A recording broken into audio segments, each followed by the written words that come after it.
So the very first thing I like to do is run through all my different levels and check and make sure that the levels are even with each other.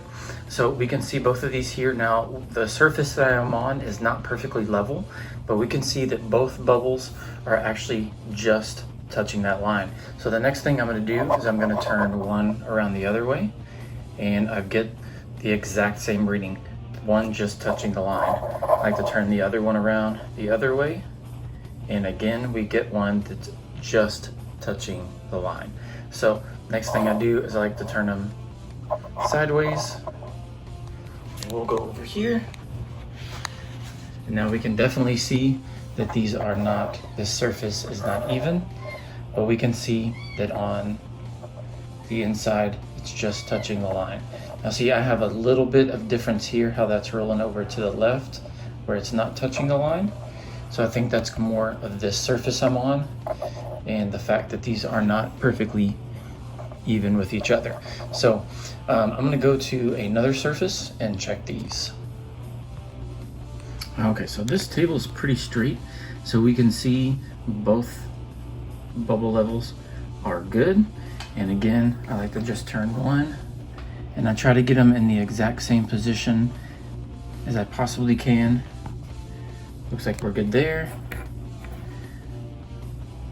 And I just want to make sure that the levels and everything is perfect. So we can see that these are pretty much exactly centered up, so we're good on those. Now I have two of these and I have two of these. Now these are a little bit more tricky, just for the fact if we lay them down, they do have little magnets in them, as you can see. Now they're getting stuck. But when you push on the back to see if it's level, if I push really hard, no, I actually didn't do it. Some surfaces, when I push a little bit harder, you'll see it kind of float. But let's check these. I'll try to get them as even as possible. So let's say, if I can get the light on there, that one is just touching the line.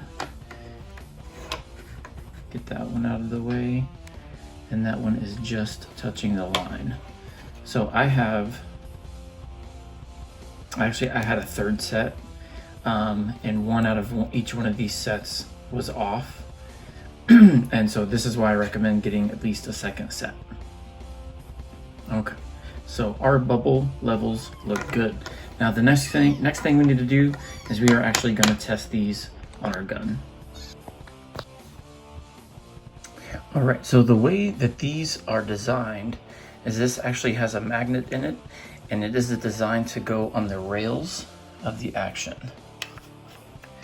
Now I usually don't go off of this, but I will use it as just as a reference, kind of like maybe a little bit of a backup to the backup type thing. So I know that these are already straight. So I've got a bubble level on here already. Oh, that's too much.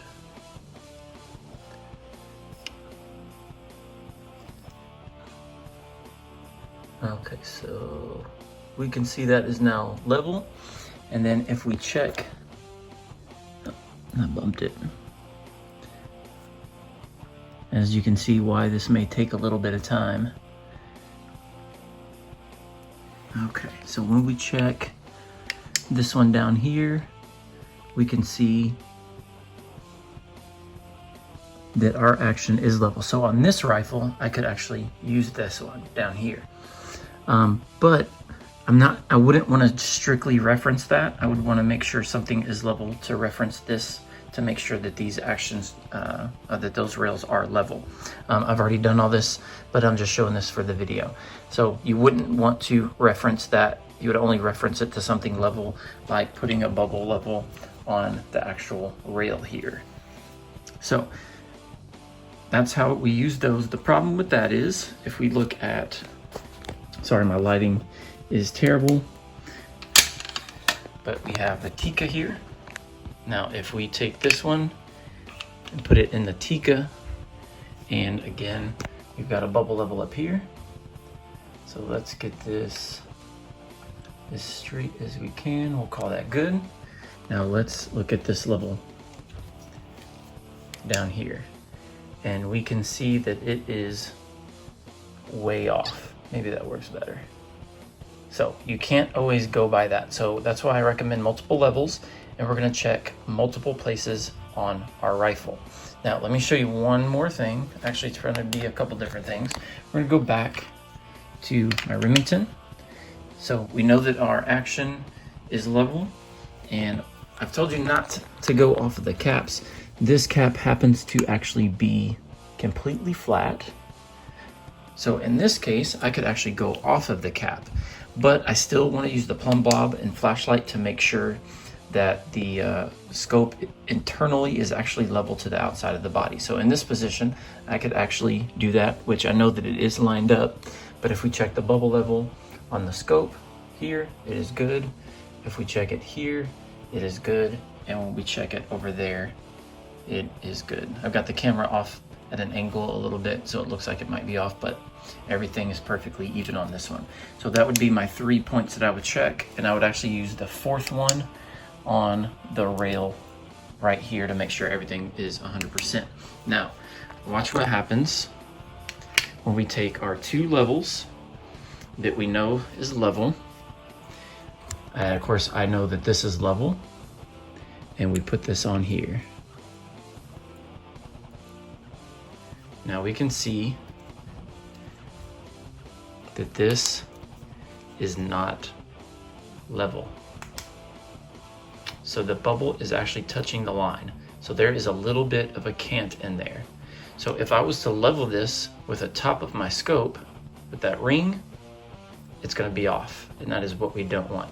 And this is why I say do not go off the top of the ring, or I'm sorry, the top of the turret, unless you measure it beforehand, and then we still need to check it with the plumb bob. So if we're checking it with the light and the plumb bob, and because we know that's 100%, then why don't we just do that from the beginning and not risk going off of our rail? All right. And then the thing about my Tika, not so much the Tika, but my specific mount here is I actually have, I think there's a, nope, that's not. This one actually has, if I can get to it, if you can see it, it actually has a bubble level built into it. So that's just another reference that I have to use. If you're going to be mounting your bubble level, that's going to be one of the last things that we do, but we need to just keep in mind, we need to have space for it when we're setting up our scope. So just to reiterate everything, we need to check our levels. I'm going to check them on different tables, different areas, and then I'm going to go ahead and just run some on the scope and in different areas just to make sure so we know where we can use these. Another place we can actually use this at, but it is a little tricky, especially if it's tight under here, is just right here on the rail.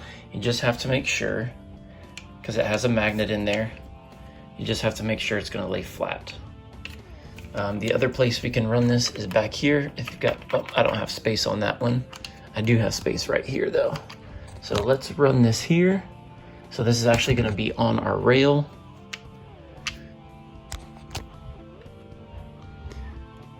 And I'm going to butt that perfectly even with the back. And then let's check our, so let's get that even. See, it's good. So we can see that that is even. That is even. And again, we're going to check it with the one down here. And that one is even. It doesn't look even again in the scope or in the camera just because I'm off at an angle here. Okay, so we are good. And then just one more time on top of the scope. And we're good. Let me try to, I can zoom in here to see. Oh, looks like I bumped it a little bit. If it'll focus. Try to get those two lines matched up so you can see. Okay, so even. And even.